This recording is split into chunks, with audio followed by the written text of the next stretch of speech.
See this beautiful covered piping? We did it on the serger. We did the gathering on the serger. We did the flat lock on the serger. This was just a fun little technique pillow that we did a whole bunch of different things. But I'm going to show you how the piping's done. And it's done with the multi-purpose foot.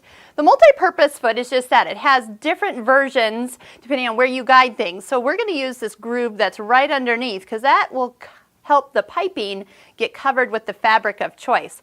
The other thing that you can do is you can run sequins or pearls down this one. That'll be a different video that we'll do. So first thing that you need to do for piping is you always want to cut your fabric on the bias. And we're going to just run this through. I cut a 2-inch strip, which is probably more generous than I would need, but it definitely makes it easier to kind of handle. We're going to go ahead and put the foot on first. And this is set up for just a regular 4-thread overlock, nothing fancy. Your stitch length can be anywhere from 2.5 to 3. And as you put this in there, because we have the knife, that is going to kind of cut our piping down to a nice manageable size. And as you kind of get started, just kind of pull on that piping in the back and it'll kind of hop in the groove if it's not already there. Kind of just lay the piping in the middle of the folded bias strip. That all the way in there. Right down the groove, and then let the serger just go ahead and stitch that down.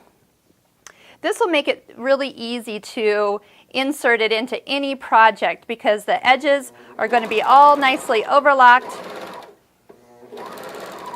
and then we'll use the same foot to make sure the piping stays in place while we serge it into the next piece of fabric.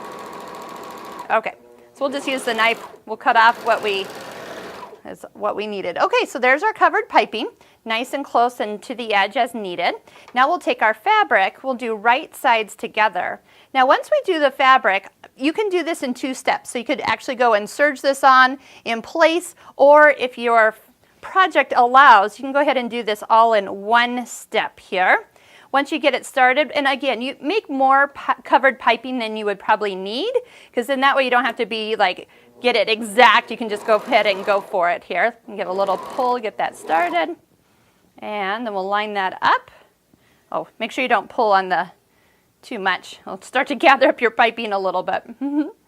All right, so then, because we can just run this down, it's going to guide it. See that little bump? That's my piping, and it's just going right down the foot where I need it to go.